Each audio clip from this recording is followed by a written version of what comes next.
Pastor John Sypert from Preston Highlands Baptist Church in Dallas, Texas, here for Wednesdays in the Word on June the 3rd, 2020. I know what you're thinking. You're thinking, John, why on earth are you in the sanctuary? Why aren't you in your study like you usually are for Wednesdays in the Word? Well, I'm in the sanctuary for today's Wednesdays in the Word because on Sunday, Lord willing, we'll be in the sanctuary for our Sunday worship for the first time in 12 weeks. So Sunday, June 7th, this coming Sunday, just 4 or 5 days away, we're going to gather in here, 10:30 a.m., not 11, but 10:30 for our gathered worship, our Sunday morning worship. So I thought I'd do this week's Wednesdays in the Word from the sanctuary.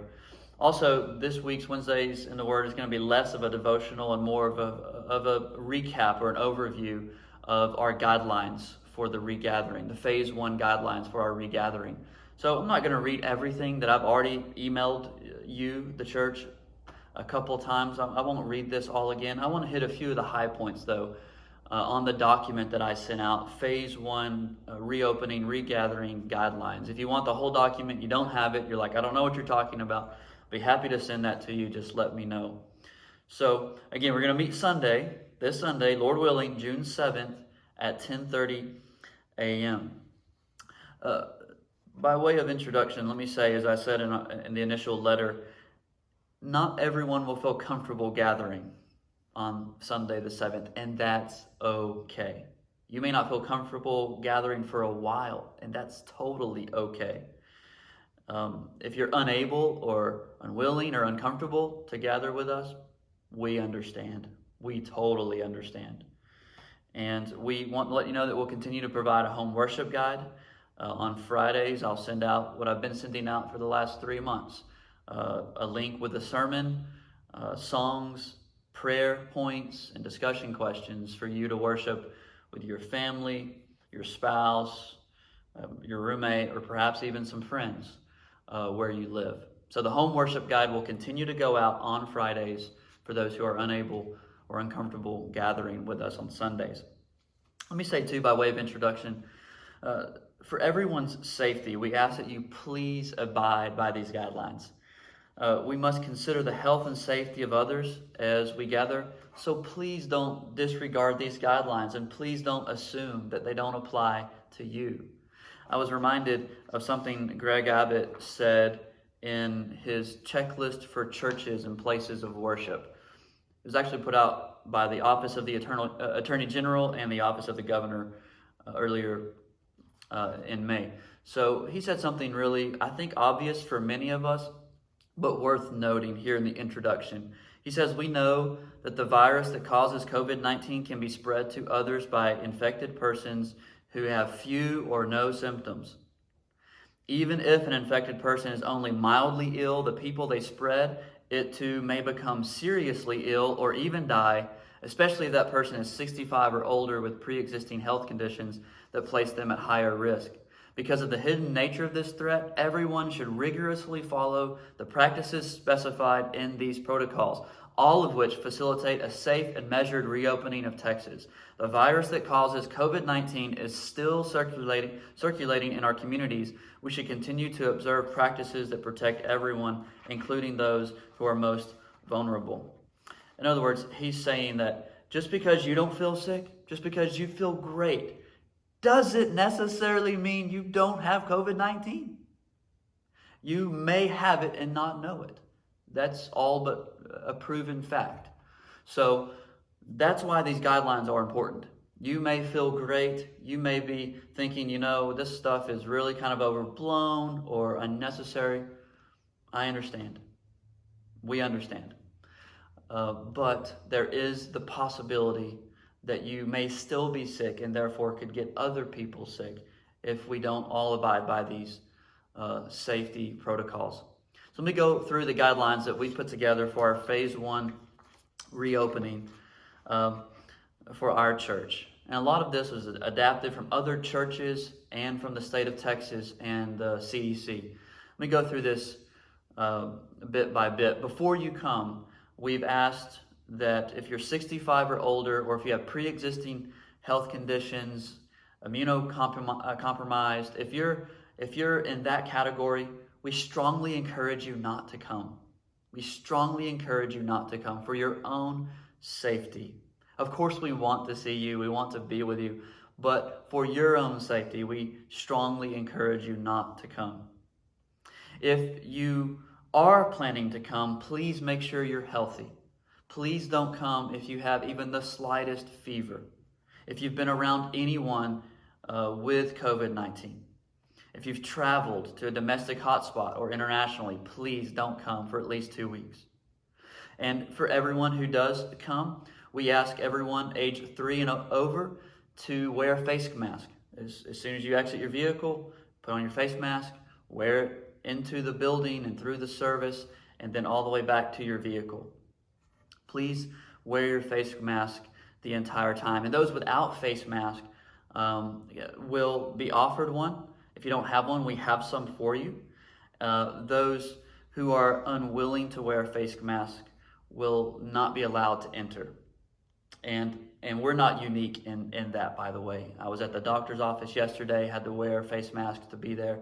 Barbershop last week, had to wear a face mask to get in. We are not unique in asking you to come into a room where you'll be in close proximity with a lot of other people to simply wear the face mask for the length of our service. And if you need one, we'll provide one for you. Please park in the back parking lot of our church. Some of you might not even know where that is. If you come in off of Davenport, come around the side of the building and just park in the back. There's a parking lot right behind the sanctuary, and come in through the back doors, the doors that are right behind me. Come in through these doors. They'll be propped open so as to avoid touching the door. They'll be open for you already. Please refrain from shaking hands and hugging. I'm going to want to shake hands. I've even shaken people's hands many times on accident during this quarantine. Let's try to refrain from shaking hands and hugs. I'm a hugger, and I want to hug you I'll want to hug you when I see you. But please, let's refrain from that. Let's refrain from all bodily contact as we gather together. If you do need to use the restroom, these restrooms right near the sanctuary are open and available to you if needed. But please stay in this part of the building. Please don't go beyond the restrooms. Stay in the sanctuary or the restrooms if needed. River of Life Church will be meeting in their worship space on the other side of the building. So there's really no need for us to go down there anyways, but just to protect both of our congregations, we're asking you, Preston Highlands, to stay here in the sanctuary or the restrooms if needed, and River of Life will stay on their side of the building so as to avoid more human contact. Hand sanitizers are located in the foyers and the restrooms. If you need hand sanitizer, there'll be plenty here for you. Thank you so much for those of you who sent in hand sanitizer. Lots of you did. Thank you for that. We don't think we're going to have a space problem. The state allows us to meet at 50% occupancy, so I think we can safely meet in our room. And if that becomes a problem, we'll let you know what we'll do going forward. For your safety, there's a number of things to keep in mind during public worship. A number of things that will not be possible for the foreseeable future during public worship. There's not going to be any coffee or snacks or breakfast. There's not going to be printed orders of worship. No pew Bibles or hymnals or offering envelopes or guest cards or pens. Nothing will be in the pew backs in front of you so as to avoid touching different things. There will be no passing of the offering plates. There'll be no nursery or kids class. And these are all temporary things. These are all just for a temporary basis, on a temporary basis.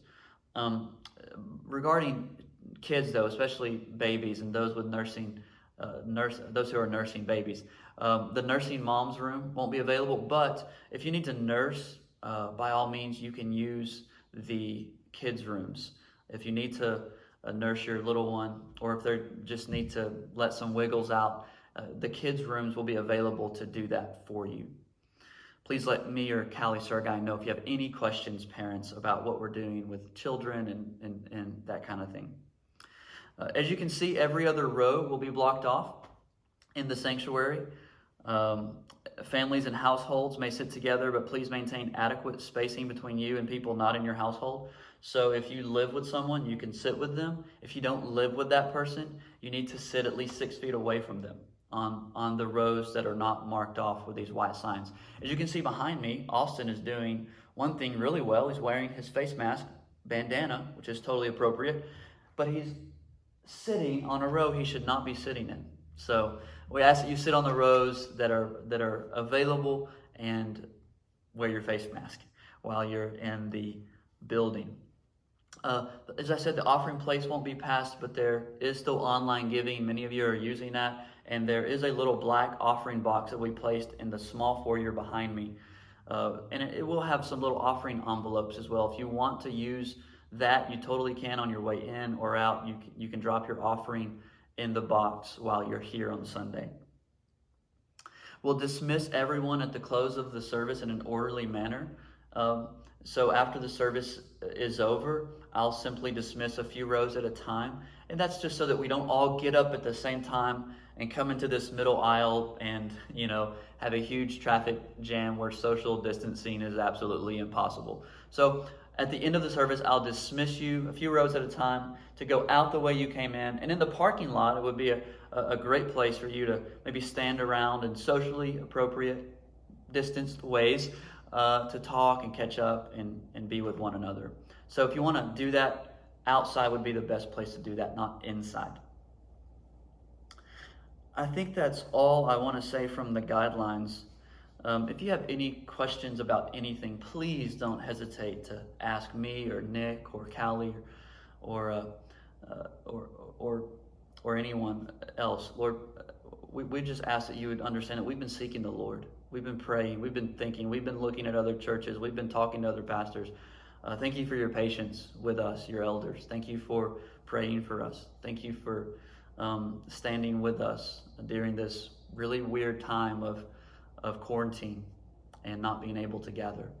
I am firmly convinced that God did this on purpose, and he did it for a million reasons. And I wonder, what has God been doing in your life through these 3 months of social distancing and quarantining and just weird life? What has God been doing? Have you been moving towards Christ, or have you become increasingly distant from him? I pray that as we start gathering together again on Sunday, that you will begin your pursuit of Christ afresh. That maybe you've not been pursuing Christ. You haven't been listening to sermons. You haven't been worshiping on Sundays. You haven't been really praying, or you haven't really been reading your Bible. Man, I understand that. I understand. It's been super weird for all of us. Maybe Sunday is a time where you can start afresh your pursuit of Christ. As we come into this room, this is not a sacred space. This is just a building. What's sacred is what we do together. The church is the gathering. So wherever the church comes together, that's a sacred space in that moment because of what's happening. When we gather together in Jesus' name to sing, to pray, to study his word, and just to be with one another.